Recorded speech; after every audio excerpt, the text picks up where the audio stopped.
Hey people, what's going on? Welcome to Real Tough Talk. Tough Talk. How is that even possible? Tough Talk. Whoa! Stephen J. partner goes, Show some respect. You did not answer the question. he's a bad man. Bad man. He's a bad. He finally said it. The slipper's gone.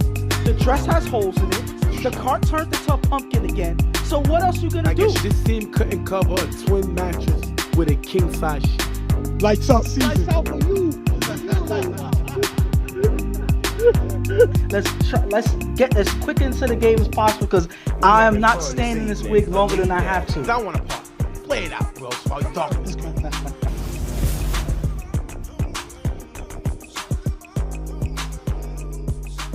All right, guys. All right. We want to thank y'all guys for being here with us. I'm excited to have y'all back.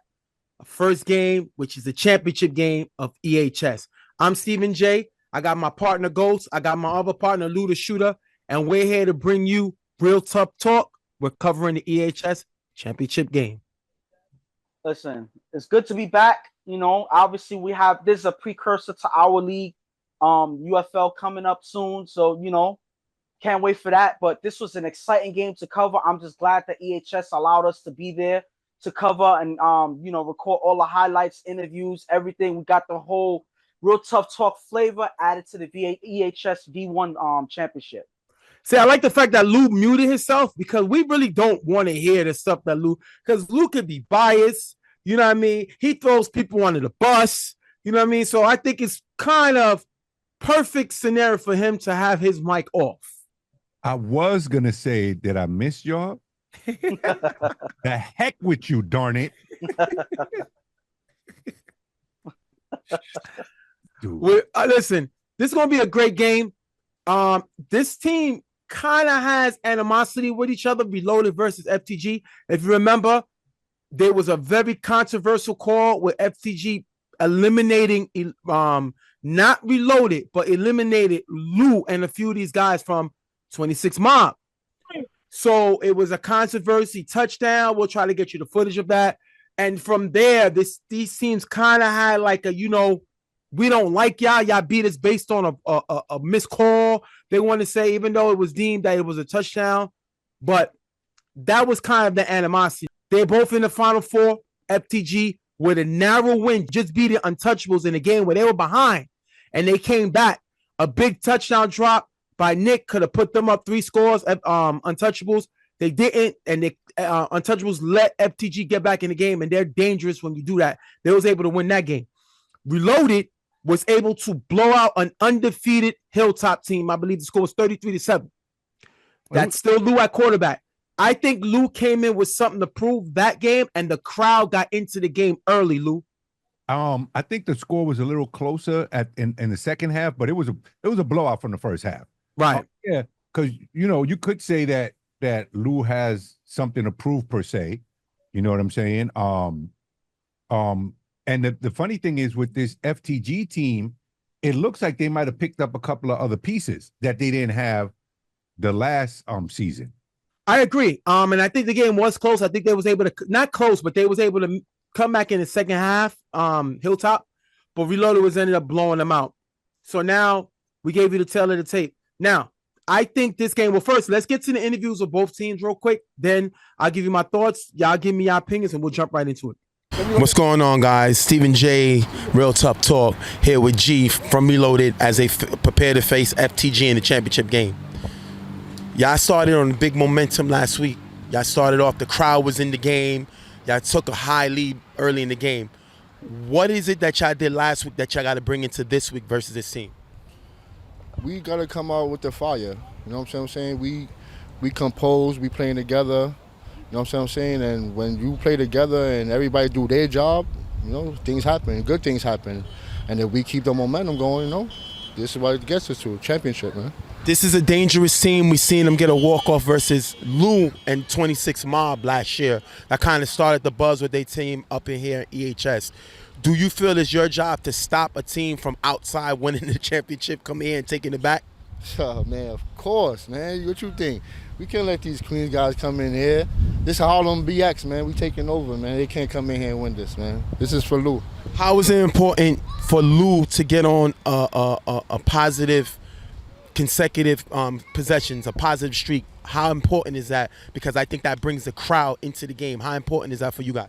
Well, that's been important for him because once he's on, he's on. He's like Steph Curry. Like once he's on 3 from 3, once Lou's on, once you see Lou all like that, he's on. This is on. That's where we need Lou at. That's when he's on. All right, we're gonna thank G to prepare for this championship game. This is gonna be huge. So let's see what happens. Thanks, bro. Stephen J here with Sticky, coach of Reloaded, as they prepare to play FTG. Last week, y'all got the crowd into the game early, and I think that propelled y'all guys to win the game. What's the mindset as far as controlling the crowd this game? Well, we ain't worrying about the crowd. We worrying about what we do on that field. As long as we hype, as long as our energy is through the roof, that's all that matters. We ain't worrying about the crowd. Obviously, look, there ain't nobody out here today. So we got to focus on what we got to do, get our energy up, and that's it. We ain't worrying about nothing else or nobody else but us. This is a big game for Lou. A lot of people said Lou fell off. We saw he was a quarterback for Super Friends.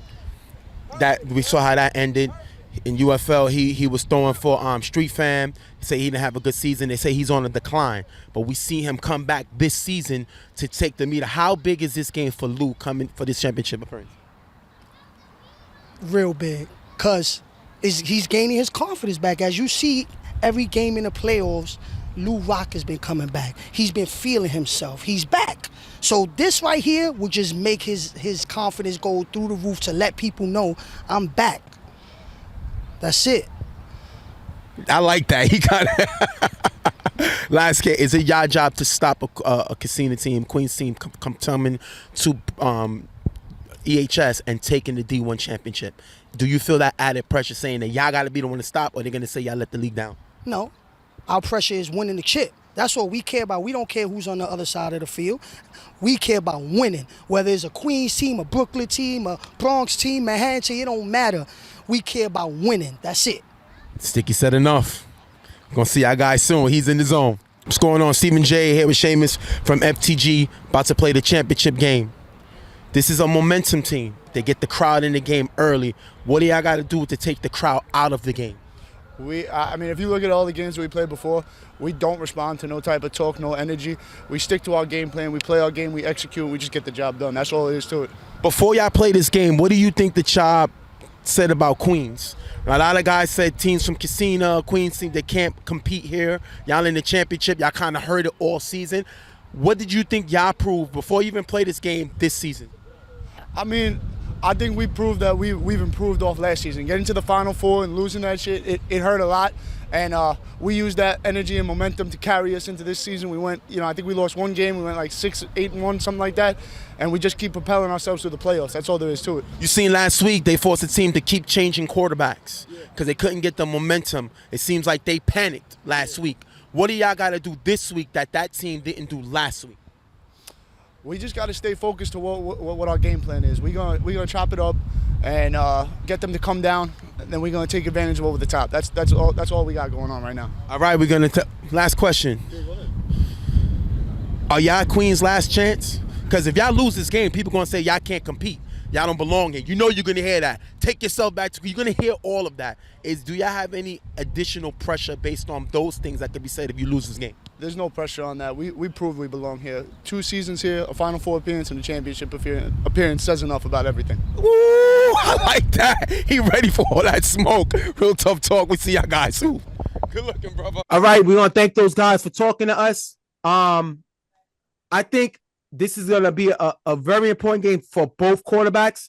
I think Ali's trying to show that he's capable of moving up and playing in a higher division if he can win this game. Obviously, we know the outcome of the game, but that's the thing that he had to show. And on the other side, Lou have to show that he still has it. He had situation with 26 Mob where that team wasn't very good, even though they went on a little run. You had him as a starting quarterback of Super Friends when it was in the A. That didn't kind of work out. He was also throwing for Street Fam a few seasons ago in UFL. He didn't have his best season. He kind of struggled a little bit as he got cold. And I think he's trying to prove that he still got it in the tank. Ghost, I always say Lou is at his best. This is a former UFL champion, former UFL league MVP. This is a guy that has to have fun. When he's not having fun, he makes a lot of mistakes, but when he's having fun, he can be very dangerous. And it's about when he gets in a good rhythm. When he gets in a good rhythm, when he's connecting with his offense, this man is dangerous. And he's shown that time and time again. Now, obviously, when he loses his stride, that's when he tries to play hero ball, as we say in sports and whatnot, and that's when you make mistakes. So that's when he takes risks as well. So at the end of the day, when he is on his stride, when he is in a rhythm, he is a difficult quarterback to play against, and he shows it time and time again, and that's why defenses have to be aware of that.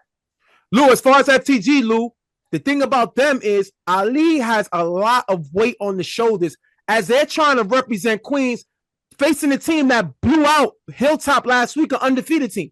So if they lose this game or they're blown out in this game, people are going to say that Queens cannot step up to the challenge. So you know he come in with a lot of pressure on him, Lou. That's definitely true. But the one thing that people forget is that Ali played in EHS back in 2017 with Waterbury. So we're not talking about a guy that just stepped into onto that field, in the last 2 seasons. So he's a veteran, whether, regardless of whether he's been out here in the last few years. But you have a valid point with that. You can't go back to Queens with an L, because everybody and their mama, how it would have been on social media. All right, we're going to jump into this game. Reload is going to get the ball first, as FTG is a higher seed, and we're going to jump right into the game with Lou getting the ball first. Lou's going to throw the mesh straight, cutting to the sideline. That pass is going to be dropped.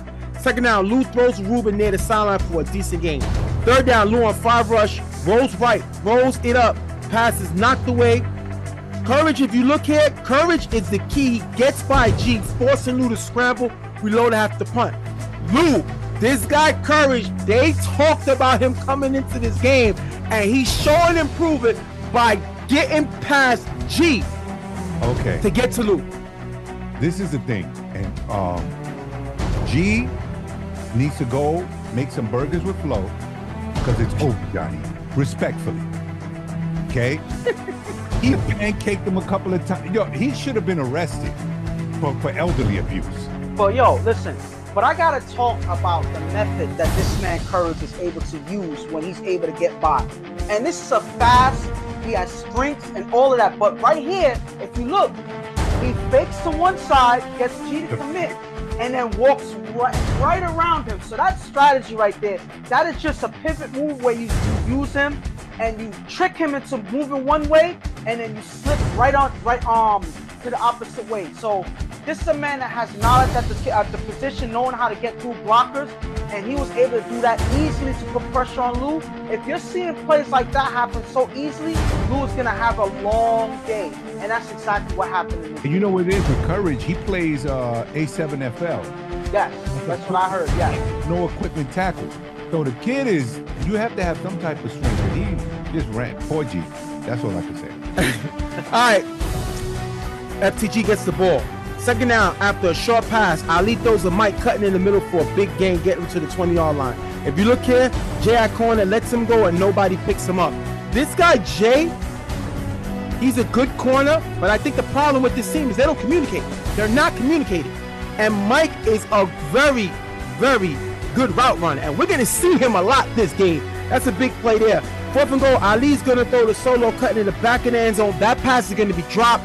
Turnover on downs. Now Ghost Reloaded just dodged a bullet as this pass was dropped. This is easy 6-piece, no biscuit, right away, and he dropped it. So we're gonna yell, hey, defense, yeah, he's not ready, ha ha ha ha. No, this was dropped, and you already see a little weakness in the armor of Reloaded.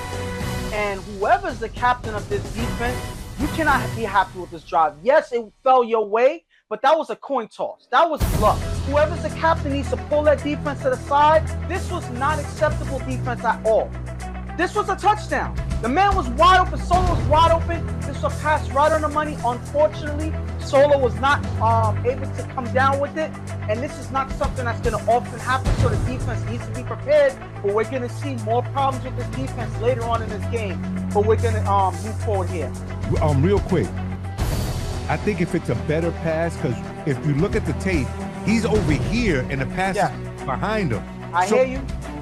A better pass, could it be nerve? Listen to my point. But the point still stands. He was open. Oh, yeah, definitely. So that was on them. So my thing is, okay, it wasn't an accurate throw, but regardless of what, they dodged the bullet. That's all I got to say. That was not good defense there. And that was on 2 plays. The ball to Mike, and then this one. Yeah. All right, Lou gets the ball back. Second down, he throws to Showtime in the gap for a nice gain. If you look here, Key slides over, leaving him open. I like this guy, Showtime. He's a big body who can move, and guys fall asleep on him, and Lou's able to find him there. Third down, Lou throws the G on the sideline, getting him to the 10-yard line. 4th and goal, Lou on 5 rush is sacked by Courage. Turnover on downs. If you look here, Courage with the swim moves and gets by RJ. Listen, Lou needs to get a check with his security. This man needs new security because they letting anybody in the club. Anybody's coming in the club. I'm just telling you how it is. His security is terrible. This guy, Courage, Lou is going by him like they're a turnstile. So simple. He don't even got money to get on the train. He's just running right through it. And these guys are not able to block him. And once again, the pressure, which Lou does not like, he gets sacked here. Now, was he sacked twice on that drive, or was he pressured prior to this? He was pressured. He was pressured prior to that. Yeah. That he beat G, and it forces Lou to roll right and throw it up, and it's not the way it wasn't accurate. So last one he brought pressure there at the punt. This one he makes a stop to stop them.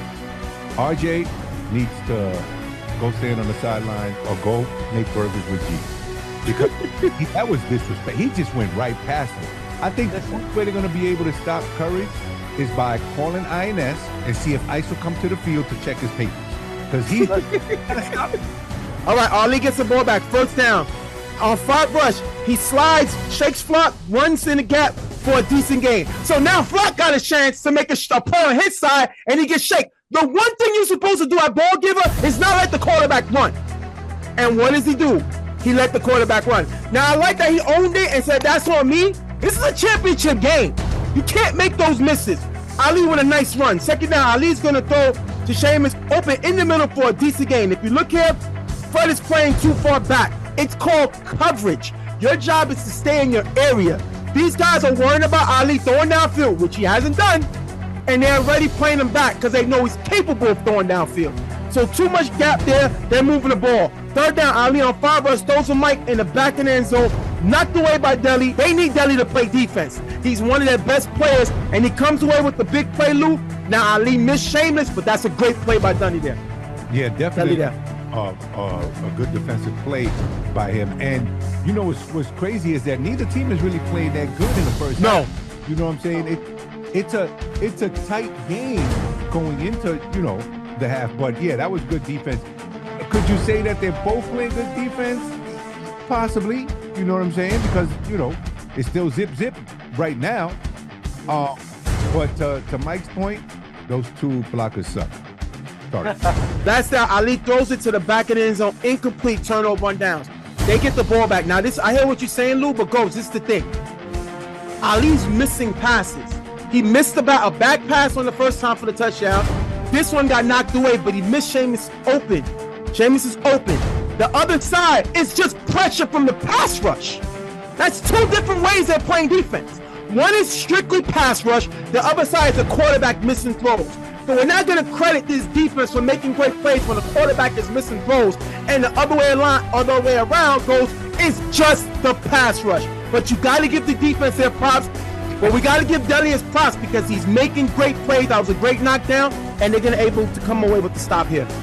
All right, Lou's going to get the ball back. Lou's going to roll left on 5 rush, throw to Showtime, who makes a nice catch in the middle for a decent gain.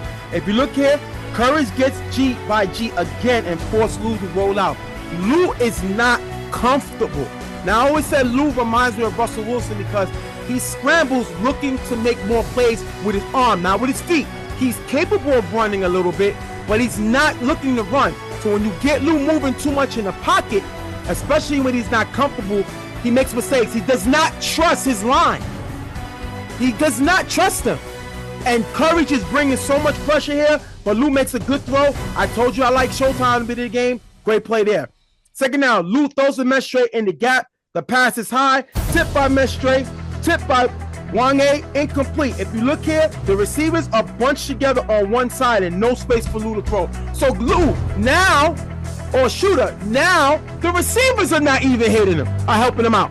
They're so clogged in, like, you know, like they went to Claremont Pool, you know, there's no space. Y'all all literally like this next to each other. They must think they're in Claremont Pool.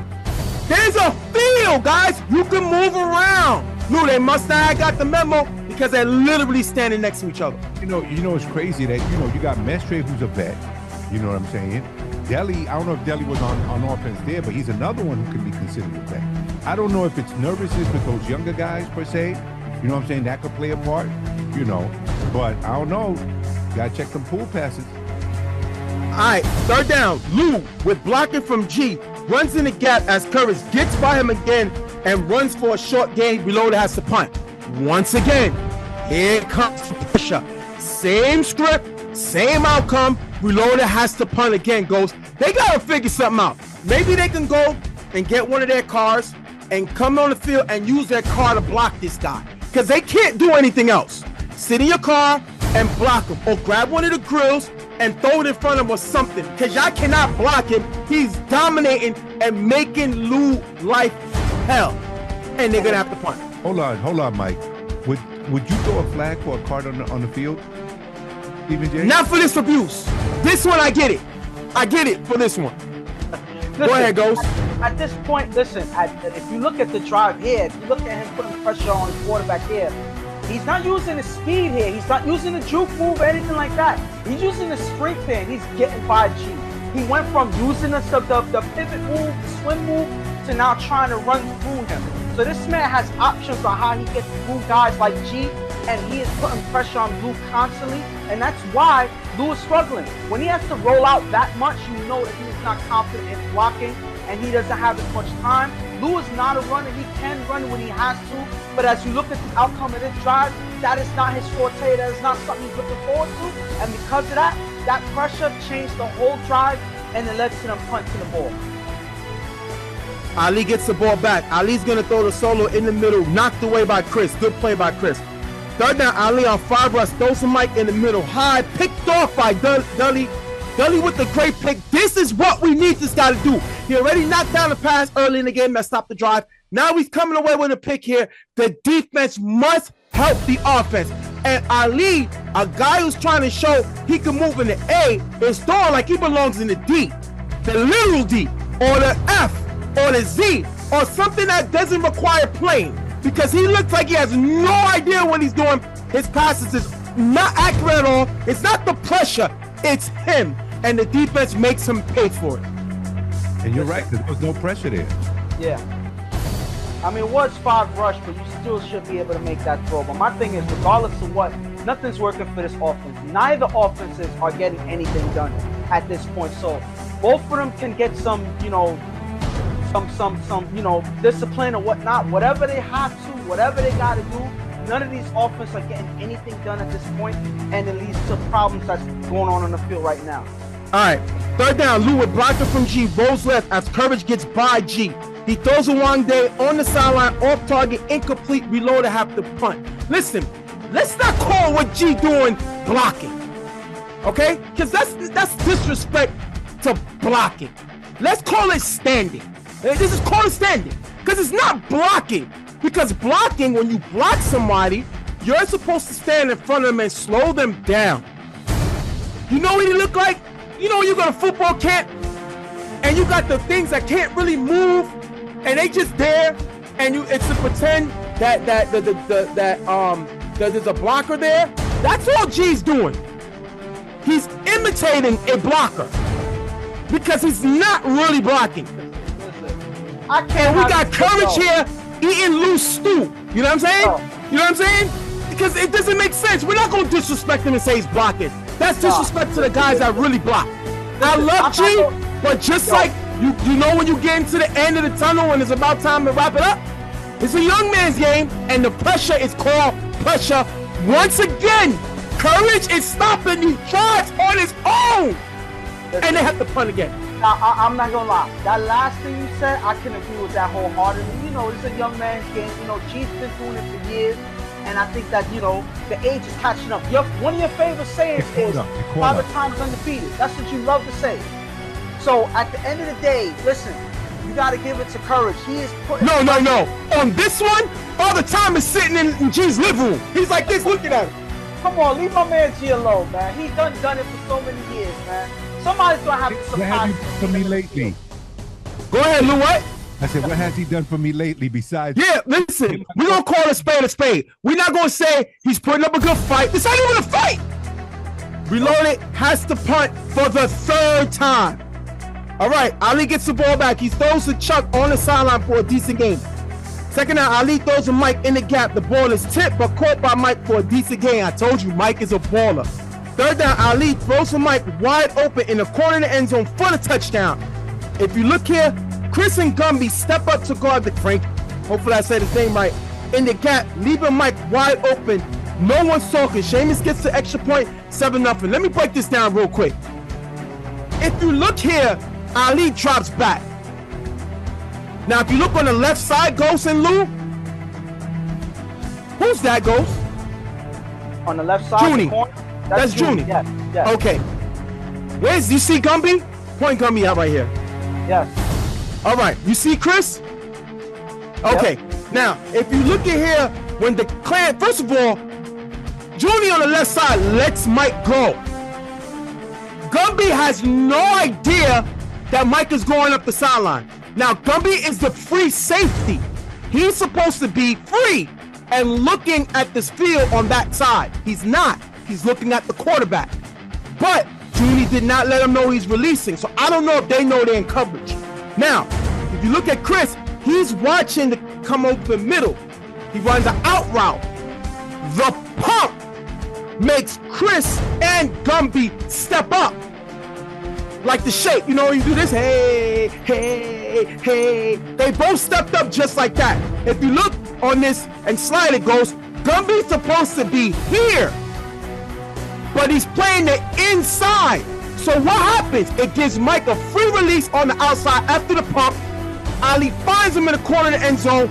That is 6, and they finally able to get into the end zone. Listen, at the end of the day, yes. My thing is, if you look at Gumby, so many safeties make this mistake. They're watching the quarterback the whole drive. And that's why whenever the quarterback makes a simple pump, you're going to bite. Almost every time. This is what happens. When you focus on the quarterback and you do not know where the receivers are. Now, granted, should Gumby have seen Mike on the sideline? Sure. But should Junie have pointed him out as he lets him go so he can pick up the short? Yes. So, not only is Gumby not watching all the receivers on the field or the receivers on the side, but Junie's not communicating with them either. So there's no communication between these guys. They both bite on the pump because they're following what the quarterback is looking at. And because of that, Mike is left untouched, unseen, until he gets into the end zone for the touchdown. That is just bad defense all around. And this is something that they're going to have to deal with because they messed up early on. They got lucky on a couple of drives, but that luck is finally run out as FTG is on the board for a touchdown. Now, question: who was the corner for Reloaded on the black brother? That's Junie. So now, I think I would from the angle that I'm looking at, I would blame it on Chris. Chris had the guy come towards him. The receiver went this way. Chris ran the other way. If anything, he should have went to Mike. I can't see where Gumby is, but you said he's looking at the quarterback.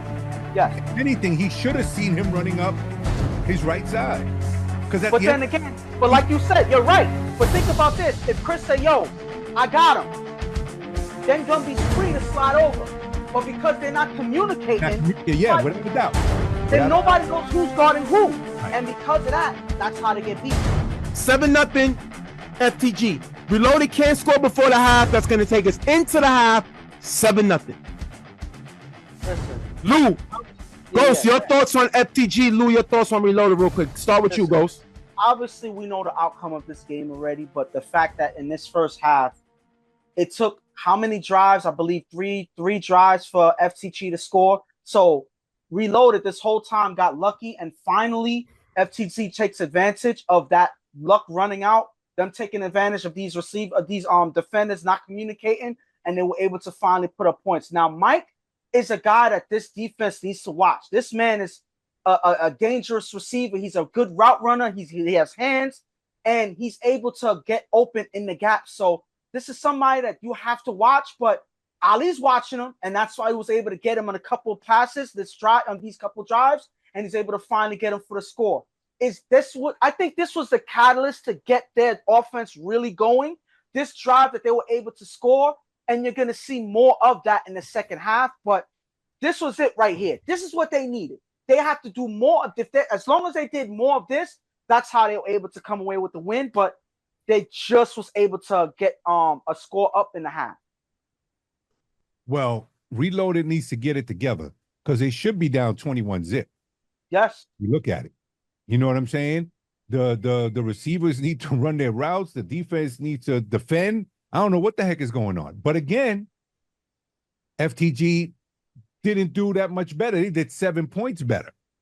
You know what I'm saying? But they haven't left men wide open at the end of the day. They need two to guard to block Courage. But the thing is, with the two that you got, you might as well put 2 6-year-olds. Listen, so you're saying it won't make a difference? It'll make a difference. You might as well. At the end of the day, 2 things they did, Ghost and Lou. One, FTG took the crowd out the game. Definitely. Reloaded took a big lead because of the crowd. They made Hilltop feel like they was playing on the road. Right. This game, FTG took the crowd out early. You know why? And I'm going to show you the pressure. Courage, courage, courage, courage on all 4 drives. His pressure. Now, the last drive, it was going into the half. There was no time. All Courage in the first half. All Courage. He dominated them, which cost them their first half. G always says it's 2 halves of football. They lost the first half. They're lucky the game is close. And on the FTG side, missed passes by Ali cost them. He missed that throw that was a little behind the receiver. He missed the throw that got picked off. You know what I mean? But then he finally was able to get them on the pump and go as he missed them. Now, they got stopped 3 times previously, and it was all because of missed throws, all in the first half. This one, they caught him. So we're not going to give Reloaded. We're not going to give Reloaded any props that they did not earn. They played decent defense, but it was more Ali missing his target than it was them making stops because they're not communicating, and it's clear as day. Jay, it was 3 passes then that he remember the one in the end zone that he overthrew. Yeah. So it was all him. It was all him missed target on throws. Yep. All right, we'll jump into the second half. Ali throws a Sheamus in the gap for a nice gain. If you look here, Fred Court watching the quarterback. Look at this, Ghost. We just talked about this. The quarterback is not moving. Stop watching him. You're watching him while he's watching the receivers. Are you going to telegraph where he's throwing? Why don't you take a peek and see where the receiver's at so you can see where he's looking? They're not doing that, and Sheamus is killing the middle of the field. Sheamus is behind him. He's looking his back to the sideline and looking straight at the quarterback like that's the receiver. Third down after a short pass, Ali finds Mike in the back in the end zone for the touchdown. Dudley gets the interception on the extra point.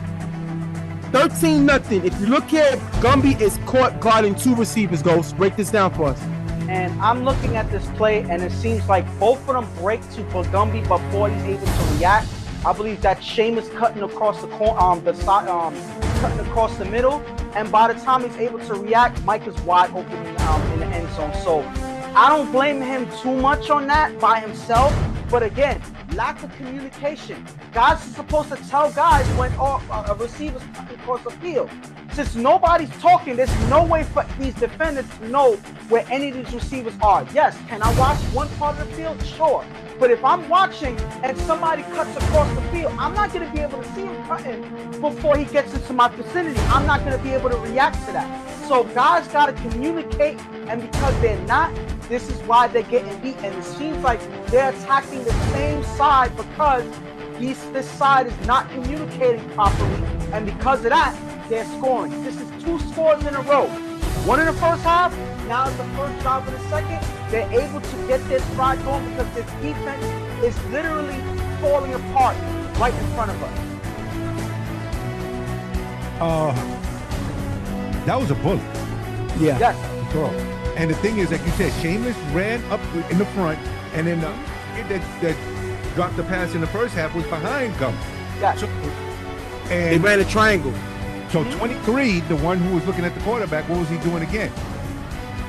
Looking at the Yep. He's like this. Dudes are running this way. He's like, come on, man. First one I put on Gumby, on this one I don't. He had no shot. He was on an island by himself. No help on his defense. They're not communicating at all. And Ali's going to the side where they're talking the least. That's why he keeps attacking it. That's why they got Sheamus going over the middle, running these routes to get open, because they're not communicating, and he knows where to attack. Lou gets the ball. Second down, Lou throws deep to Wange, who gets by two defenders in the gap, caught for a big gain, get him to the 10-yard line. Let me tell you what I like about this. Lou says, pardon my friend, to hell with it. And he takes a shot downfield. Wange with a great catch, takes the top off the defense and catches them sleeping, because Lou haven't got the ball downfield all day. Lou hasn't felt comfortable all day, and he caught the defense sleeping, which is why Wange was able to take the top off, and Lou finds him. This is the Lou who's very dangerous, and he finds Wange. Great play there, y'all. Hold on 1 second. HE double hockey stick is English, not French. Number one. Number two, that was a great throw and a great catch by Wange. The thing was that the defender tripped, which helped. I don't think he would have been able to knock down the ball because he's a little behind him. Right. That was a great play and throw. You know what I'm saying? Put it where no one can get it. And must need it, because now they got the crowd in the game. And what happens? 4th and goal, Lou finds Mestre cutting in the back of the end zone for the touchdown. 13-6 Ghost, they're back in the game. And that throw did it. And this is one thing. Lou said, listen, the short game, driving down the field or whatever, chopping it up, it didn't work. I'm going to take a shot. Second down, he took a shot downfield and it worked. Wande, if you see how he lined up, he's cooked. As soon as Wande lines up and runs down the field, he's cooked. You know, that's Bob, like Shaq would say, barbecue chicken. I think that's what it's called, barbecue chicken, because that's exactly what he was. Cutting down the field, there was no chance. And one thing about Wande is his speed catches a lot of people by surprise. A lot of people may think, oh, he's not a big star player, he's not a person that can kill me on offense. Or He seems a little off at times, yeah. But my thing is, his speed will catch you like that. And that is what he's there for. He lines up in a slot and cooked whatever defenders is in the vicinity. He was able to get that big play that led to that touchdown to Mestre. This is how you strike back. Finally, you see Reload and show some fire, and that downfield throw is what did it for them. Ali gets the ball back. He throws some Mike cutting in the gap, getting to the 50-yard line. Yo, Lou, Mike is killing them. He's making big play after big play after big play, and this is a big play here. Second down, Ali throws a Courage in the gap. This is a great play. Look, Courage cuts inside, shakes Junie, runs all the way into the end zone for the touchdown. Frankie gets a 2-point conversion, 21-6. Now, they just scored, and then they give up another touchdown. You know what's the problem with this that I have, Ghost and Lou? First of all, the defense is now playing back. They're playing a complete drop coverage zone on second down. After that play to Mike. So now look, he brings him back, throws this play to Courage. If you look here, Chris takes the wrong angle. If you look here, then you get to the next level. He shakes Junie. Junie's on skates. But if you look back here, Gumby's walking.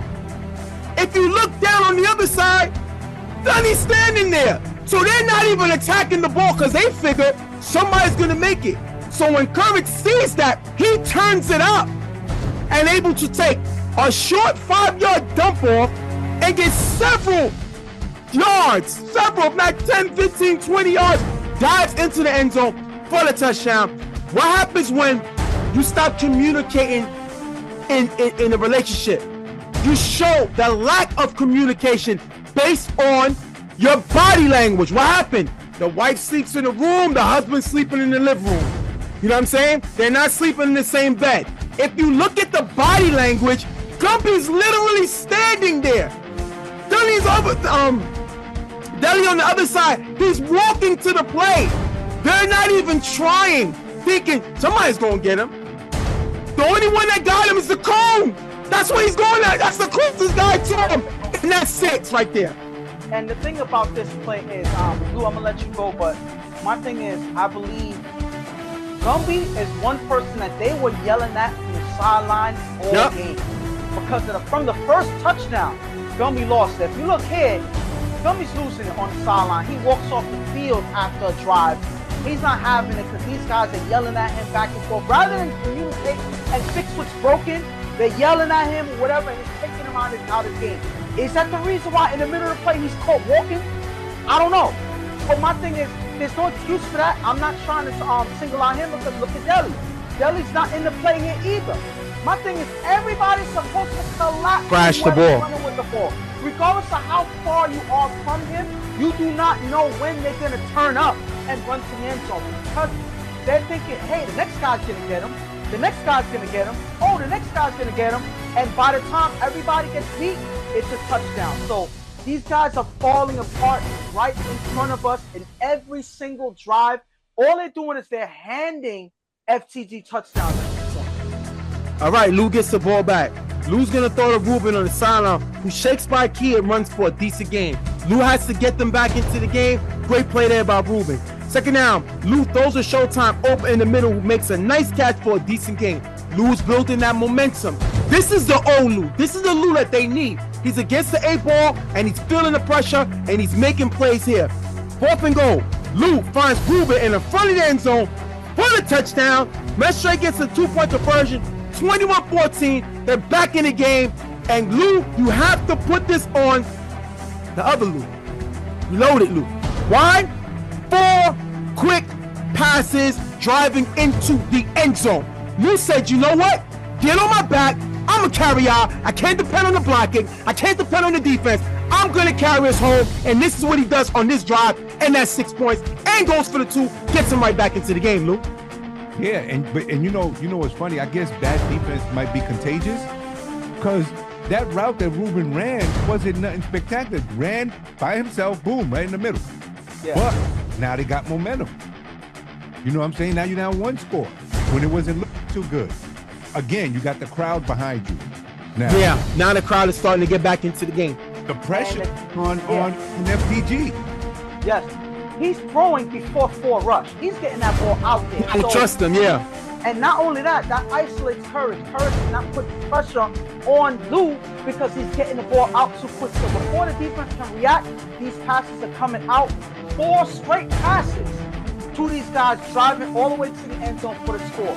This is an effective way to drive down the field, and Lou is able to find his rhythm and score right back. Hold up. Did y'all notice that he had no blockers on that drive? No. Hey, what's the point? You might as well get more receivers. What's the point? Blockers? You just said that? We're talking about practice? You talking about blockers? What blockers? What are you talking about?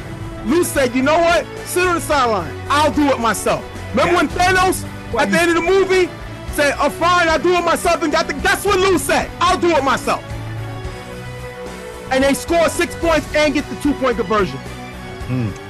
Ali gets the ball back. 3rd down. After 2 short passes, Ali on 5 rush with blocker from Curtis. Scrambles and runs for a short gain. 1:24 left on the clock. That is a good defensive plan. They made a good defensive stand. No one was open, and he had to take the short run. 4th down on 5 rush. Ali throws the mic in the back of the end zone, caught by out of bounds turnover on downs. Now, let me tell you something. Reloaded's been playing bad all day, and they just got away with one again. This game is close, but it's nothing because of what their defense is doing. It's because Ali has been missing certain throws. That's not the defense. That's not the pass rush of the defense. It's just Ali is inaccurate with his throws. So yeah, we could go, hey, great defense. No, it's not. No, it's not. He's missing the throws.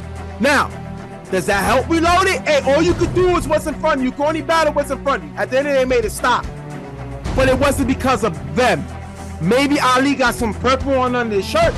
Maybe you want to make it a little more competitive because he's missing easy throws, Lou, and this one he got lucky. Yeah, because that would be, what, 4th or 5th bad throw? Yeah. In a blowout. Maybe Yeah. he's going to go home. You know what I'm saying? My thing is, they gotta react to the ball. They're watching the ball in the guy's hands. I need somebody putting a body on him at every single part of the play. Listen, the ball is in the air. He touches it. He needs to be feeling that ground. At any given point, you got to put a body on him. Mike has been killing this team. This is another throw to Mike. He's been killing me. I think he already has, 2 touchdowns already? Yep. What are they doing? They're making things easy, and they're only getting lucky on these drives. But like I said earlier in the first half, it's going to come back to bite them. They need to be more aggressive. That's the point that they should have learned in this game. Lou gets the ball back. Lou with 3 passes for a nice game, driving to the 10-yard line. 4th and goal. Lou with blocking from RJ. Finds Showtime in front of the end zone. For the touchdown. 21-20. If you look here, 3 defenders are there, but Showtime is still open. A great play by Lou gets him right back at 21-20 before the extra point. Go ahead, Ghost. My thing is with this, it was a quick throw before they could react. Guys saw. My thing is nobody reacted to Showtime in the front of the end zone. You had, if you look, I'm going to point out all 3 defenders. You have 3 defenders here, and nobody's picking up Showtime in the front of the end zone. Now Showtime has been playing well all game. You can't kill it to everybody in offense because Showtime has been doing his job.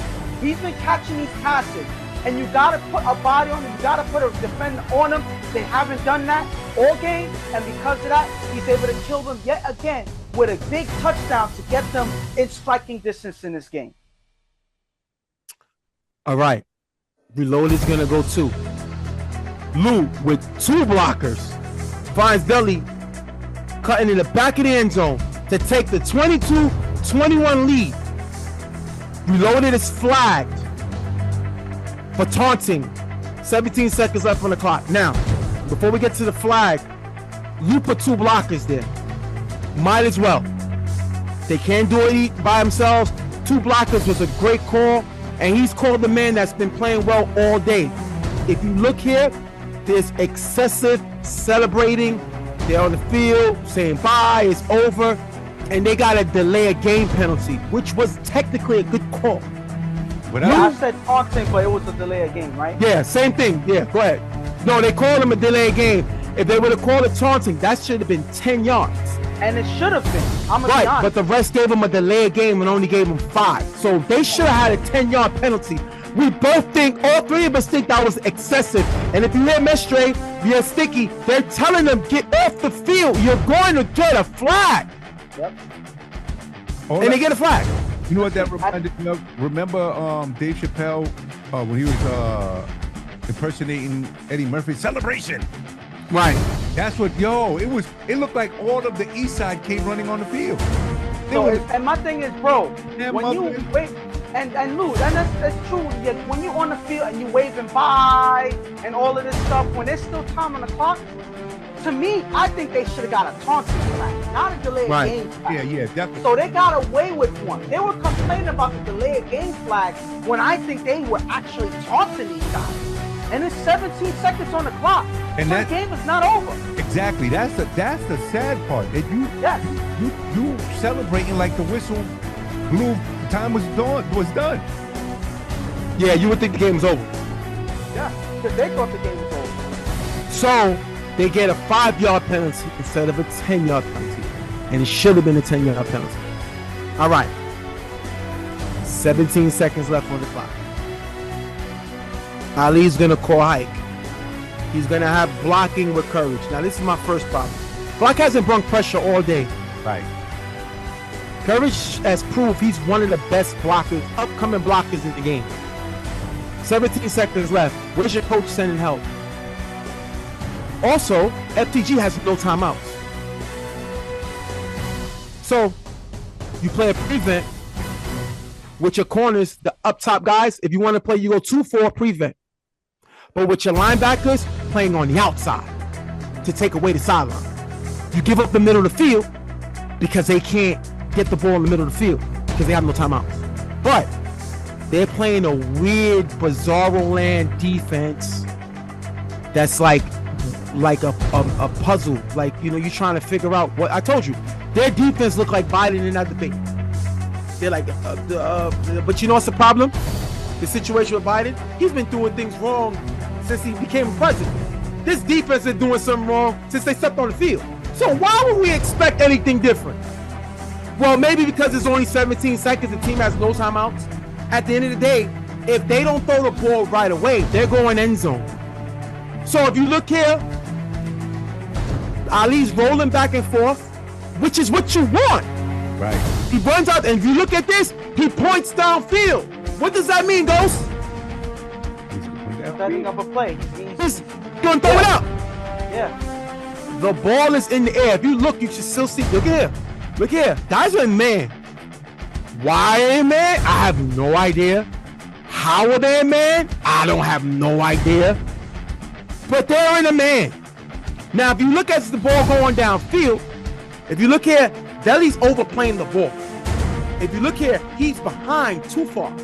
He's thinking it's going to this gentleman in the back. Right, because he pointed that way. Correct. Right. Right. The ball is still in the air, so nobody's reading the ball.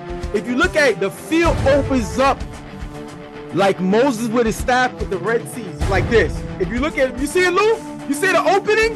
Don't they know you're supposed to crash the ball? But once again, this defense has been playing bad all day. So as the ball is coming down, Ruben sees it and he tries to come up. Deli's already too late. He has no shot at this. Closes in on the ball. And if you look here, that looks like Frankie. It looks like Frankie's wide open. No one there. And you know, you can see the crowd right. Look at the guys in the end zone there. Everybody's shocked. Remember, FTG's on the road. You have the chance to stop Queens from taking this home. Frankie's wide open, catches the ball in the end zone. Ruben gets there, but he's already across some plane. Touchdown, walk off, 17 seconds. FTG, D1, 2024 champs. I think it's poetic justice for the shenanigans on your 2-point conversion.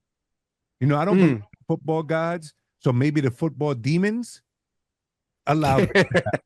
You know what I'm saying? But the crazy thing is, Ruben was looking at the guy behind him before the ball was thrown. He had no chance to get right from the Yeah. because he was by himself.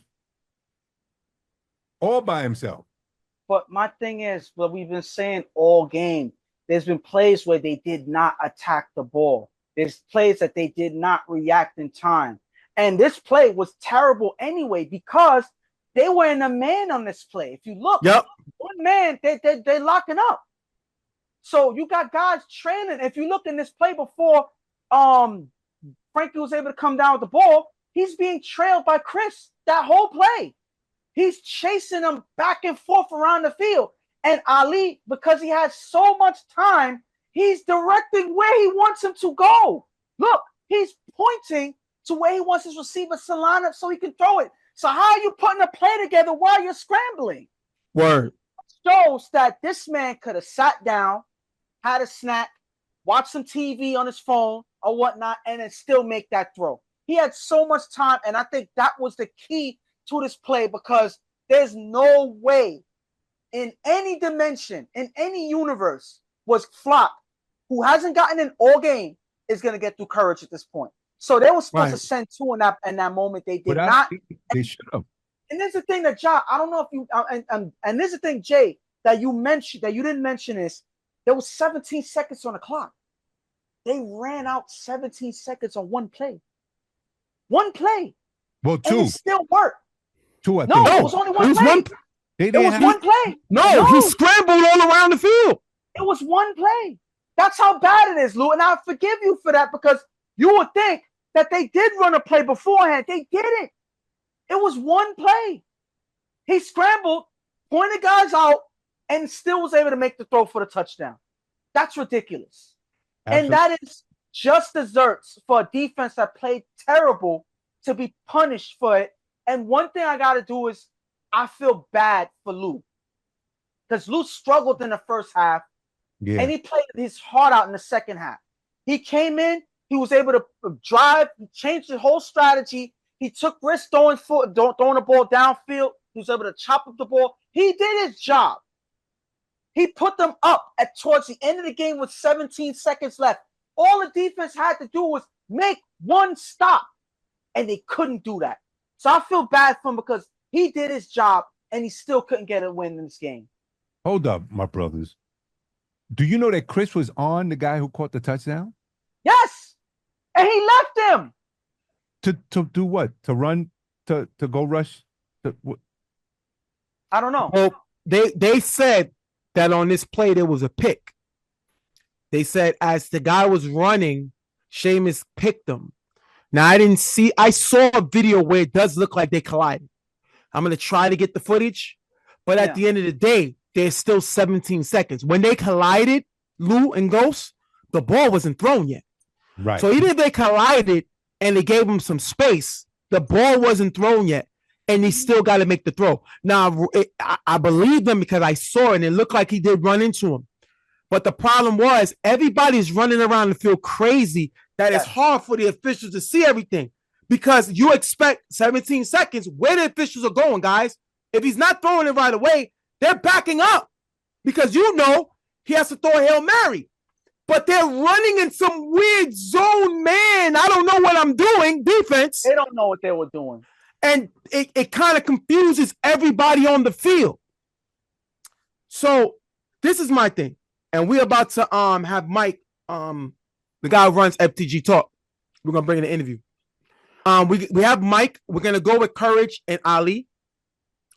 And then we'll come back and we'll talk to Mike. And then I'll give my final thoughts to the game. Stephen J, Real Tough Talk here with my man Courage has FTG beat Reloaded 27-22. This man got the championship MVP, as you can see. What was the mindset coming into this game? You had a big sack, you had a big touchdown, but you also brought constant pressure. What was your mindset coming into this game? Just trying to be a dog, trying to give it all out. It's the championship game, so I'm going out on my soul, and I'm going out with full energy every play. Did you feel that they can block you coming into the game, or while you was in the game, you knew they couldn't stop you? Nah, I already knew coming into the game. I honestly, me coming into the game, I feel like nobody could block me, so that's just the type of mentality I'm coming with. What would this say about Queens right now? You know, a lot of people say y'all guys are soft, y'all don't really play football. To come out here and win the D1 after being in the Final Four last year, what does it say about not only FTG, but the Queens teams coming uptown?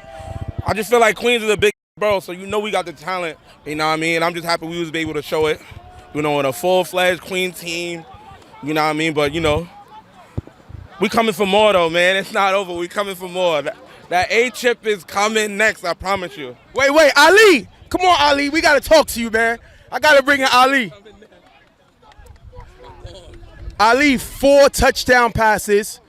Y'all kind of took the crowd out early. You saw the momentum they got last week when they brought the crowd in the game. Was that the mindset saying to take the crowd out the game early so they don't build that momentum? Nah, we didn't come here to play for the crowd. We come here to play for ourselves. The crowd was never energy. I just enjoy having a crowd, so it makes it more fun. Come to the A League. I know.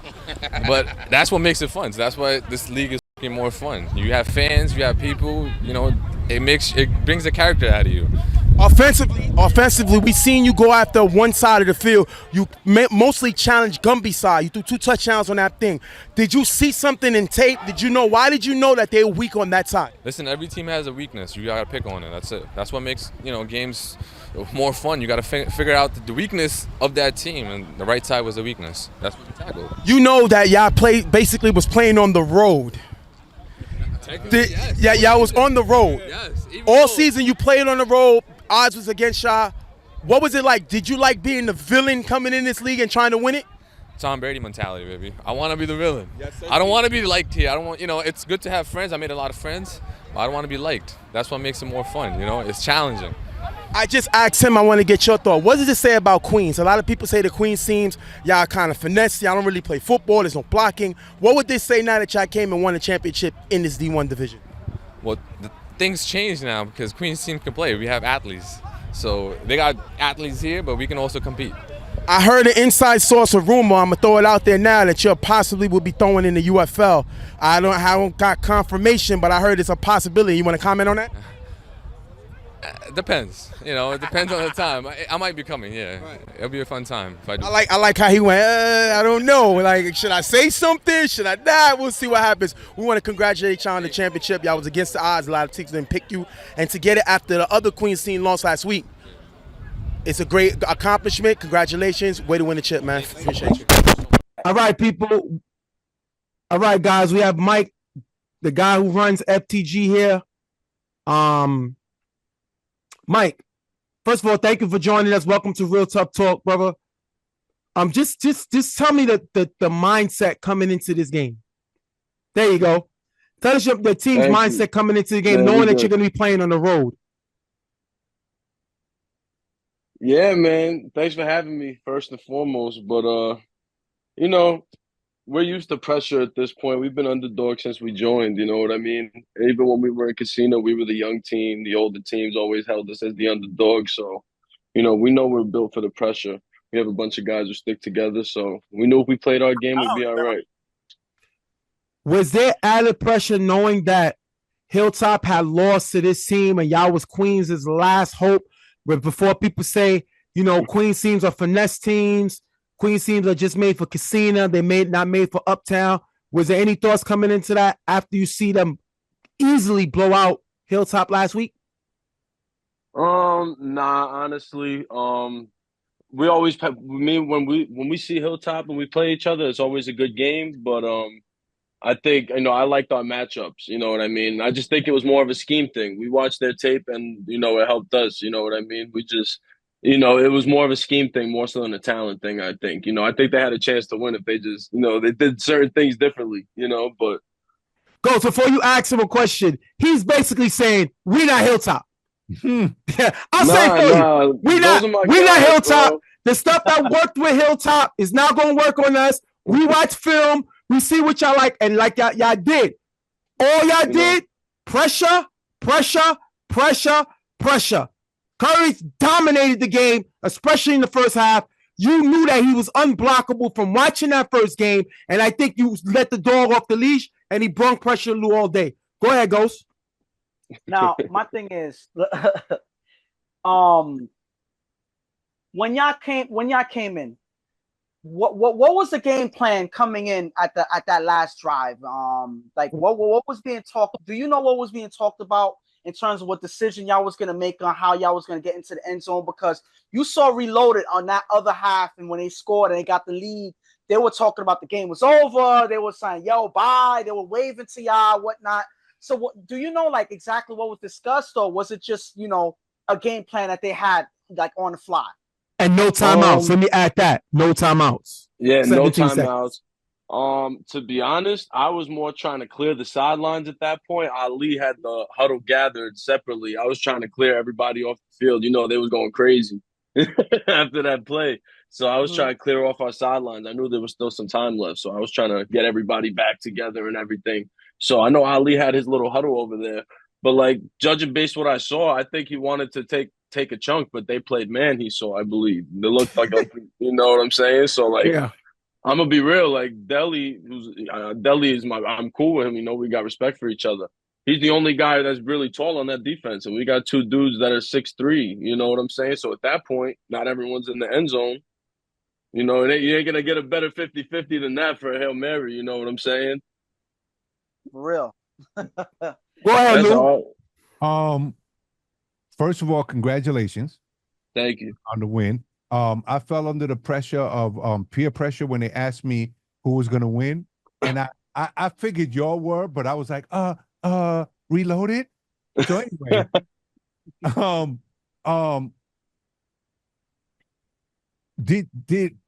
was you a little nervous at the end first of all, I heard rumors that was Ali's plan to point this way, have a dude in the front.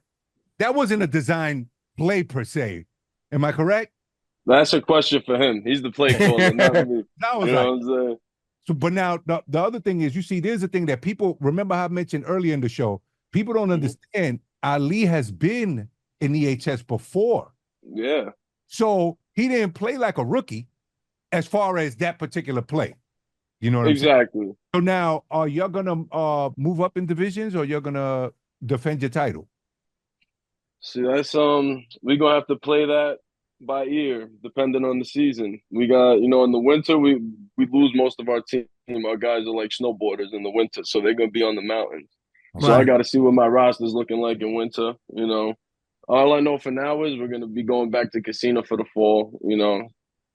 So trying to take the A over there, but we definitely want to move up to the A. We're just trying to figure out when we're gonna do it. Okay. My last question: would y'all have come back across the bridge if y'all would have lost? For sure.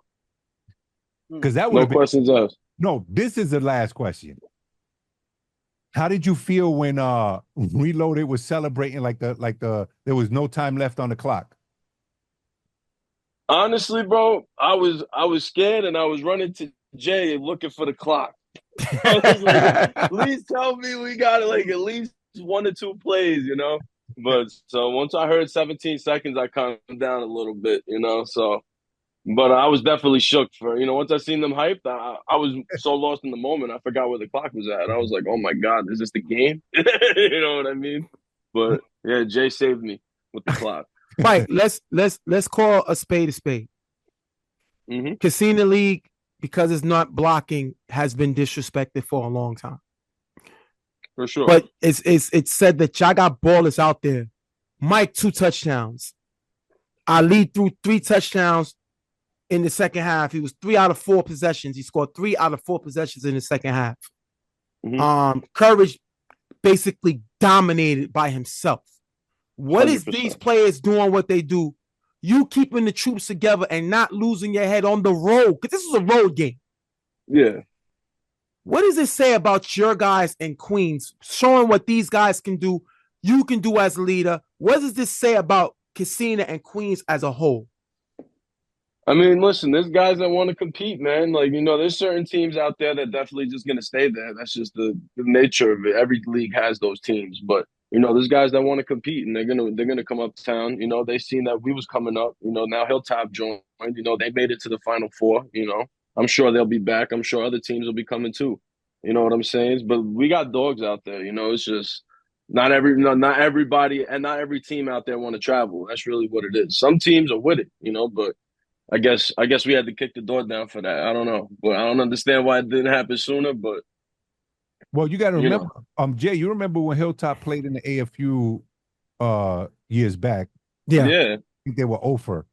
So maybe no, they didn't gain no points for Casino. But their quarterback, in that reloaded game in the Final Four. My last question before we let you go. 17 seconds, clock runs out. He don't throw the ball yet. He points his finger and throws it. What are you thinking while that ball's in there? You know how they say everything slows down? Did it slow down for you when you saw that ball traveling? Did it speed up? Did you look and see a guy closing in? Did you see no one near him? Did you say, wait a minute, no one's there? Like, what are you thinking when the clock runs out, your quarterback still has a football? Give me a step-by-step. What do you think? So, yeah, it was moving mad slow. I'm not going to lie. I probably looked up.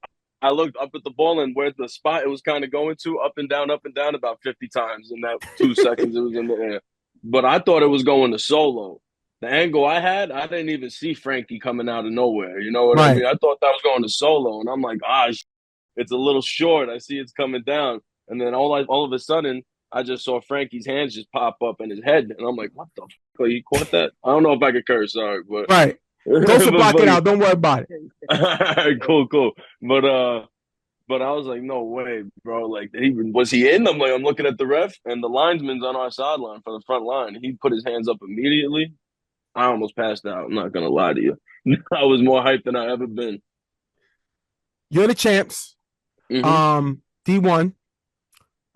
You beat Reloaded, who blew out Hilltop last week. What does this? What did Reloaded show you this game, especially Lou in the second half? Lou offense was 0 for 5 in the first half. Lou went 3 of 3 in the second half. What did Lou Reloaded, first of all, the team, but Lou at the quarterback show you? Reloaded team first. they're a bunch of dogs at the end of the day. Like we played it was Lou and a few of those guys in the winter, and it Yeah, came down to pretty much the same thing. Like right. I knew when we had the lead, I was like mad the lead wasn't bigger because I'm like, yo, this guy, he's a good quarterback. He's won chips. Like, you know what I mean? He's not gonna go out zipped like this, bro. Mhm. You know, that's in my head. That's how I was thinking. You know, Mhm. but I was just letting the guys play their game because everything was running smoothly, and yeah, Lou scored twice, quick, quick. You know, that's what he does, man. And Mhm. then he punched it in at the very end with the 2 point. You know, he did what he had to do. You know, they got Well, dogs over there. so Mike, thank Mhm. you for being here with us. We appreciate the time. Thank you so much. Shout out to your guys. Make sure everybody check out Real Tough Talk. We got the whole breakdown of the game. You know, we tell them welcome to Real Tough Talk. They finally make an appearance on the show. So that's so you can say, Mama, I made it. I made it. I made it. That's my second chip on here. I appreciate you There having you me. go. All right. All right, Mike, talk to you, man. All Good right, talking. Later, boys. Have a All good right. one, y'all. All right, Happy now. Fourth. Okay. Shout to Mike. We appreciate the time. This is what I'm going to say. I'm going to give you my rant. And I'm going to start with Reloaded because FTG is the champs. This defense was horrible. Very. Horrible, horrible, horrible. This offensive blocking, horrible, horrible, horrible. If you look on all possessions, first possession, show it here, Ghost. This pressure caused a punt. Next play, next drive. This pressure made a bad throw. They get stopped. Next play. This pressure caused them to have to punt. And on this drive, this pressure caused them to have to punt. Coverage dominate the first half. In the second half, Lou on second down takes a big shot downfield and finds Wangay for a big play. Not Wande, I'm sorry. And on his next two possessions, Lou, adding the 2-point conversion, Lou goes 9 of 9. That's amazing. His last two possessions, he went 4-4. He threw 100%. He completed every pass on his last two drives. This is not on Lou. Lou put the team on his back, and Lou showed he's still capable of winning games. He's still capable of making plays. So all these guys that said Lou ain't got it no more, this guy, he proved it here. All you could do is play against the competition on the field. And as you see, a guy who usually uses blocking definitely put it on himself because this team could not stop. And they couldn't, listen, I don't even know what type of terms to use. They look like a car on 4 flats trying to block, trying to drive down the street. You know how to drive the car, like it can't barely move? That's how G looked. That's how RJ looked. And Lou was on his own. And his last two drives, after scoring, the guy went 4-4 on both drives. He went 8 of 8. That's all Lou. Shout to Lou. On the other side, this defense has been horrible. Again, first drive, they got stopped because of a missed throw and a drop. Second drive, a missed pass caused a stop.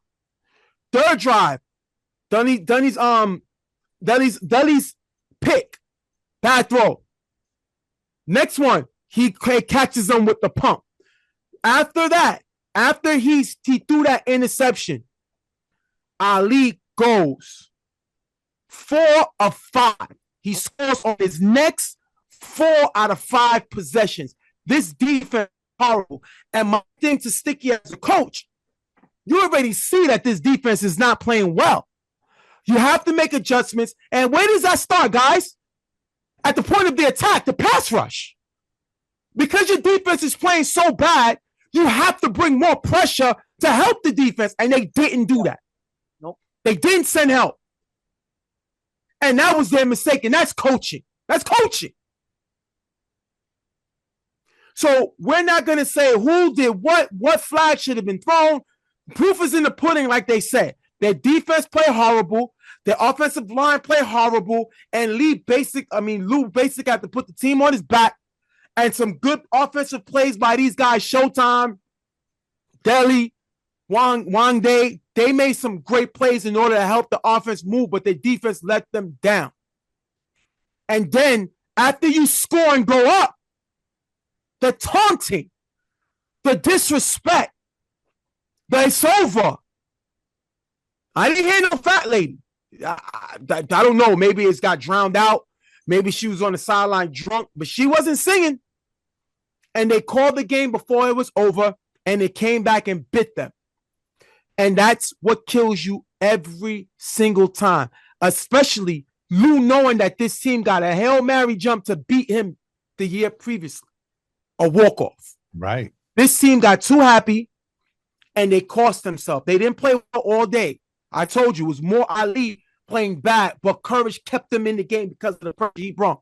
But this should have been a blowout. Ghost, Shooter, I think Lou proved a lot in the second half by going on his own. Not even allowing his guys to block. Not even giving Courage a chance, like Ghost said, to bring the pressure.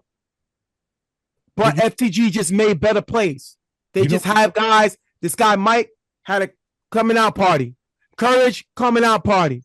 You know, James, we already know what he does already. We've seen him do it reloaded. I'm sorry, with Rep City. So this team showed what they can do. And at the end of the day, Reloaded had money in their hand. You ever fall asleep in a dream and you have money and you wake up and the money's gone and you mad and you looking for it? That's what Reloaded did. They woke up looking for the money that was already gone. Y'all guys' thoughts? I pass the mic to y'all. Jay, so now here's the thing. You said that Lou was having fun. No, Lou was desperate and had to take the situation, had to carry them on his back. Because it's not fun when you're down. You know what I'm saying? And it's not, but the challenge, he took it and it was like, let's go. Reason I say he's having fun, he's not complaining. Well, he's not saying this to the ref. He's not saying this. The last 3 possessions, he took it on his own. Right. But what I'm saying is fun and me being desperate because I have to. This is a championship game. I'm not, yay. You know what I'm saying? That's what I'm thinking when you're saying fun. Like, he saw the situation. Yeah. And took control and led the team. He led his team in the second half. Yeah. Which is a sign of maturity. Correct. You know what I'm saying? So yeah. The different Lou, like you said, he wasn't arguing. So that's part of maturity. Correct. Does this team stick together? Who knows? This defense has a lot of holes, bro. Yeah. They have no defensive leader. You know, they were all over the place. I don't know what Sticky told him or whatever he told him. It wasn't listening. And that offensive line needs a G was dominated. RJ was dominated by one guy. One guy came and dominated you and put pressure on a guy who's not a running quarterback all day long. Listen, I'm going to say this. There was so much wrong about this team in this championship game. The offensive line, whoever was blocking, didn't work. They did not find any ways of slowing down this Courage in the first half. And Lou had to take matters in his own hands, throwing the ball after 3 rush. So, you know, that was a problem. Then you have the defense not talking. You know, there's a lot of talent on this defense. Not saying that they don't have talent, but if you don't have a strategy, if you don't have a game plan, if you don't have plays that you're running, then all you're going to have is just guys running around in circles, waiting to get beat. And that's exactly what happened this game. And then you don't communicate. They don't talk to each other. So they leave each other isolated and then point the finger when things happen bad. That's what they did to Gumby, even though I'm not saying Gumby put his best foot forward in this game, but that doesn't mean you sit there and point fingers at one guy, rally together, come together and say, all right, that didn't work. Let's go and do this instead. All right, you got to talk. Everybody got to talk together and work things out together. Rather than come apart and point the finger at each other, y'all got to find a way to solve these problems. And because they never really did, it showed in their defensive performance throughout the game. And I think that's something that's unacceptable for this team moving forward. All right, man, we're going to wrap this one up. Shout to FTG, shout to Reloaded. No matter what, it was a great game. Atmosphere was great. And definitely is exciting. Shout to FTG, they're the champs. Shout to Reloaded for making it, especially knocking out a Hilltop team that was undefeated to get there. So shout to both teams. Next time you'll see us will be our coverage of the UFL draft will be coming from the draft, I believe. I don't know if we're covering the EHS A game. It's possible. We got to see. We got to talk to Lou and Ghost. But it's going to be a great thing. Real quick before we wrap this one up, y'all thoughts when y'all heard Monarchs was taking Chuck #1? Starting with you, Lou. I guess it's a smart move at the end of the day. You know what I'm saying? They weren't too sure about Ramsey. It doesn't hurt them. You know what I'm saying? The one concern was whether Kaz would allow Pam to kind of like take over, but after speaking to Kaz, there's only but some players that's gonna be brought over because they have a team. You know what I'm saying? You're not gonna disrupt your makeup. You know what I'm saying? Especially when they already won a championship. It's not like they're desperate for a championship. What they ended up? Final Four last season? Yeah, Final Four last year. Oh. Yeah. It's a good look. It's a good look for them. You know, it puts them up there as a favorite. Okay. Yeah. What about you, Ghost? My thing is, I wasn't really shocked they have the #1 pick. And once you heard that Ramsey was not coming back, that's the next best thing. So that's obviously the obvious choice. You have the first pick, you have the best quarterback in TFL. Why not pick him up? Now, granted, like you said, Jay, it was questions about if obviously the package deal comes with Pam's as a coach. And the question was, would Kaz step to the side and let Pam's just run the team on his own? But basically what y'all guys was hearing is that Kaz is willing to do so. He's willing to win. And if it takes doing that, stepping to the side, he's willing to do so. Now, granted, we said before that wasn't going to be the case because Kaz runs a tight ship with his team. There's a team that made 2 Final Fours and they won a championship. So you can't say that they weren't successful consistently, but they want to win another chip. And if this is what it takes, Kaz is willing to step to the side. I think that that's a good move for him. And it's a win-win for them. Either they had Ramsey come back to defend the title. He had 3 great years in this league. In this league since the draft started. You could get a big draft pick, a good receiver, a 2-way player, or you pick up the GOAT and Chuck and you build a team. You have a team that's already built and just have them run the ship. So there was a win-win for them as soon as they had the first pick. It was just what direction they went, and obviously they went this one. So it was a good thing regardless. What I'm going to say is I'm disappointed that Ramsey's not coming back. Oh, for sure. We're talking about one of the most talented statistical quarterback in UFL history.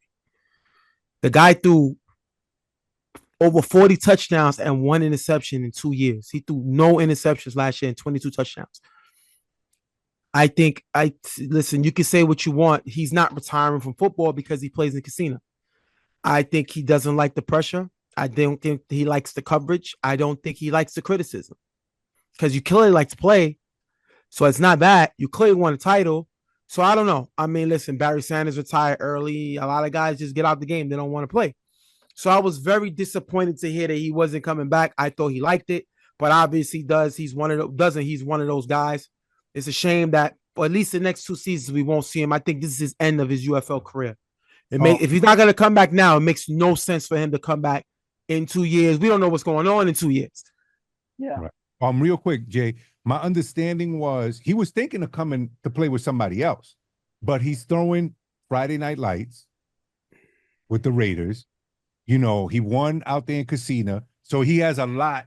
You want me to walk away right now? So you're trying to tell me he'd rather do Friday Night Lights in UFL and have another chance to make his run and come up with amazing numbers? I don't want to hear none of that.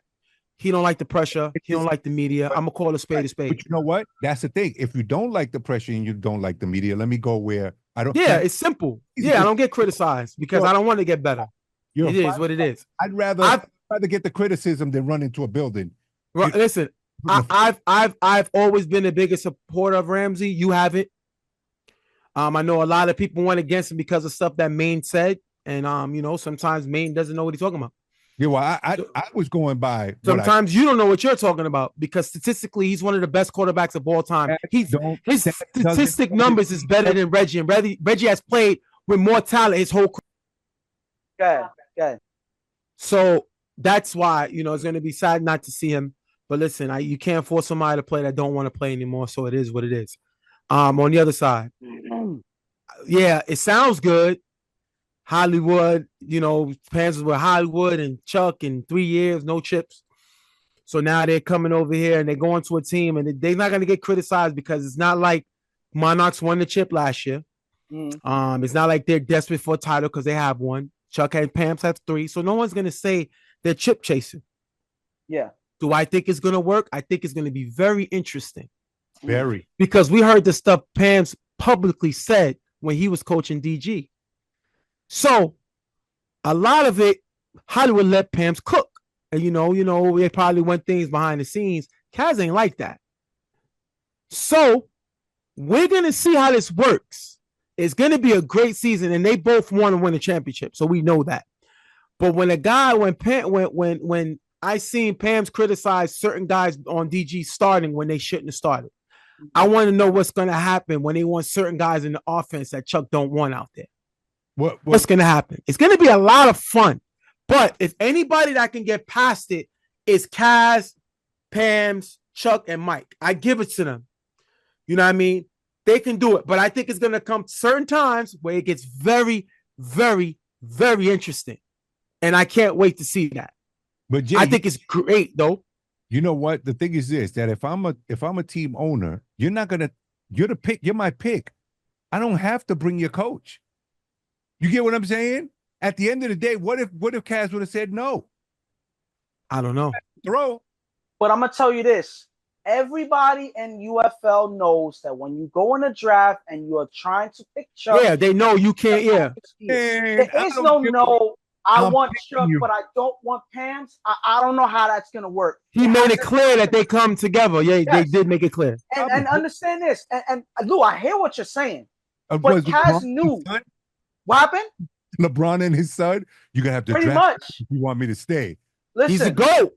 Yeah. Pams has probably the GOAT coach. He got 3 titles. So they kind of have, LeBron is not the GOAT.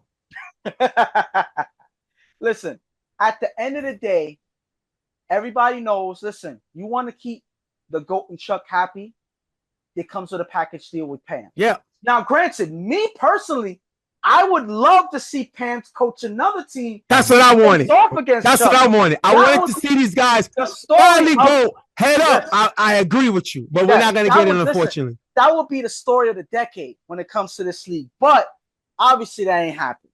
Obviously they want to win a championship together because, 3 years with DG, no championship, that leaves a bad taste in your mouth, man. Yeah. That just, it can't end like that. So you know what?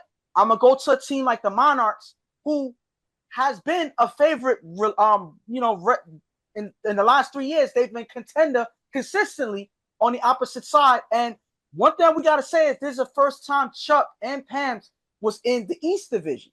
Yeah, it's the first time they've ever been involved in the East Division. But they're going there when a lot of the top quarterbacks are now going to be in the Eastern Division. Yes. So that East is gonna be crazy, man. It's gonna be crazy. Mike, I asked Jay about this, which was something that we might discuss on a later date. Right. Chuck doesn't win a championship in these next 2 seasons. Does that put a stain on his GOATness? Absolutely. It Yes. has to. Yes. In the draft era, yes. In the draft era. Yes. Yes. Okay. So my thing is, because there's no excuse for the best quarterback in TFL to come into the UFL, who's a 3-time back-to-back champion, and you can't win one. A 2-time MVP. Yes. 2-time MVP, back-to-back champion. Come on. 9 Final Fours. Yes. I mean, how many All-Stars it has to put a stain on his legacy if he does not win a title in the draft era. That's what we're going to continue to say. And Pam's as well. Era. Like in same the thing. UFL, Pressure's on both of them. Yes, and Pam's. How many coaches of the year that he turned down? Yeah, he should have had 2 at least. To win, But my thing is, there's no way that this can be satisfying for them. So they got to win one. And I think that if they're going to be drafted by this Monarchs team, they're going to do whatever it takes to win this championship. They have to. It's all or nothing now. You know, it's always been, but it's more so now than it's ever been before. Right. All right. We're going to wrap this one up. I want to thank y'all guys for joining us on Real Tough Talk. I want to thank Lou the Shooter for being with us. I want to thank my partner Ghost for being with us. And I'm Stephen J. Guys, we thank y'all for being with us. Much blessings. We talk to y'all guys soon on another episode of Real Tough Talk. We are out of here. Talk to y'all. Yeah.